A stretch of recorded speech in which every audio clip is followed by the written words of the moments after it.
My name is Hodi Nemus, and I have the privilege of serving as Kesher Israel's intern this year. I wish I could be giving this drasha in person in DC.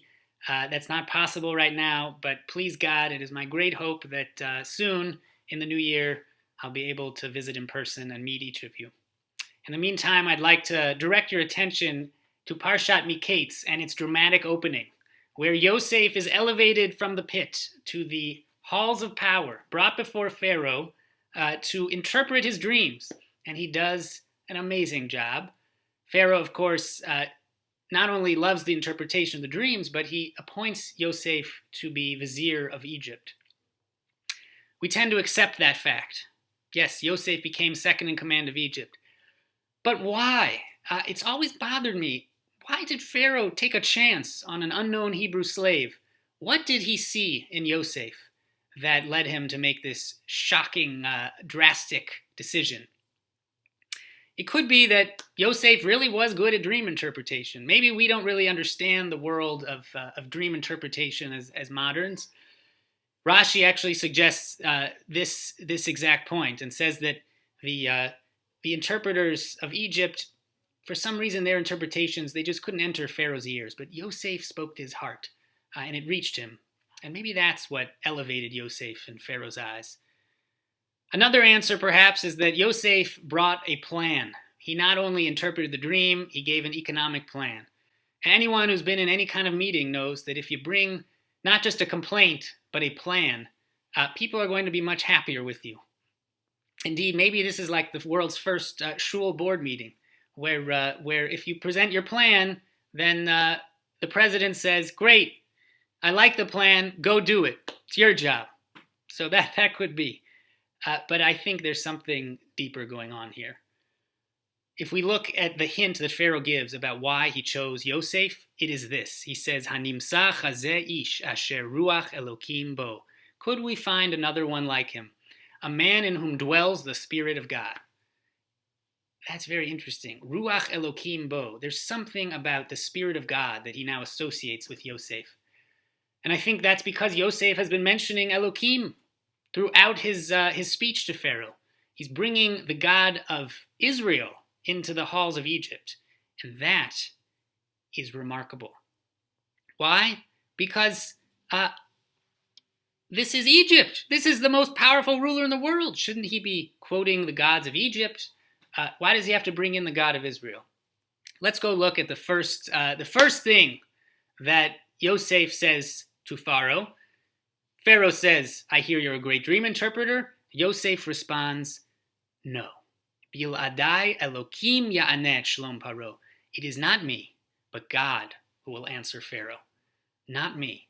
He corrects Pharaoh. Can you believe that? He has the chutzpah to correct the most powerful king on earth. And of course, he answers to a higher king, Yosef, to God. In Masechet Sota, it says that Pharaoh said of Yosef, you know why it shows Yosef? He says, because ani ro'eh ginunei malchut bo. I see in him aspects of royalty. What are those aspects of royalty? I think it's this. I think it's Yosef's royal bearing. The fact that he sticks to his convictions and his emunah in the God of Israel, even here, in the most terrifying stage that he's standing on in his life. And that must have been quite refreshing for Pharaoh. He's surrounded by yes men all day, and suddenly he has a no man. Somebody who says, no, I'm not going to kowtow. But of course there's a danger, because people who have strong convictions, sometimes they can lose their humility. And Yosef has fallen into that trap before.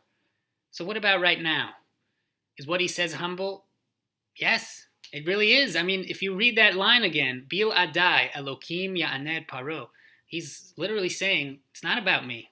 It's about somebody else. In this case, it's about God. He takes himself out of the picture.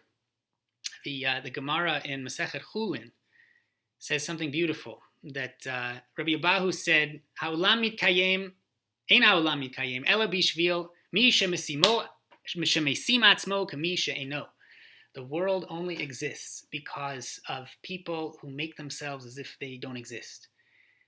People who remove themselves from the picture. And that's what Yosef does. In this moment, he takes himself out and he brings God into the picture. And because of it, ha'olam mitkayem. He sustains the world through the famine because he is chosen in this moment of humility. I think it's very tricky to do both of these things, to hold the trait of conviction and being unbending, and yet on the other hand, to show humility. And I think it's an example for all of us. We've all been in situations with people who are more powerful than we are, who have more money. Maybe it's a boss, or maybe you meet a politician, a celebrity, or just somebody who's more learned than you, who's more respected than you. It's good to think about our audience, of course, but we don't want to fall into the trap of twisting ourselves into knots just to satisfy what we think that more powerful person or people want to hear.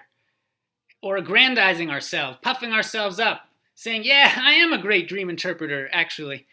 That's a trap, and Yosef does not fall into it. I think Pharaoh chose Yosef because of this, perhaps. And perhaps God chose Yosef because of this. This moment where he finally had gained humility without sacrificing his deepest convictions and his deepest emunah.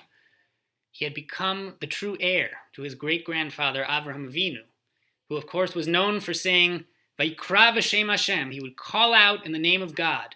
He had the banner of ethical monotheism, and now Yosef picks it up. He strides into the halls of the king of Egypt, and he cries out in the name of Elohim. And he cries out in the name of ethical monotheism on the largest global stage it's ever been on. And in doing so, I think he shows both his incredible humility and his strength, the strength of his convictions. And through that, he saves Egypt and he saves the Jewish people and the whole world. Shabbat Shalom.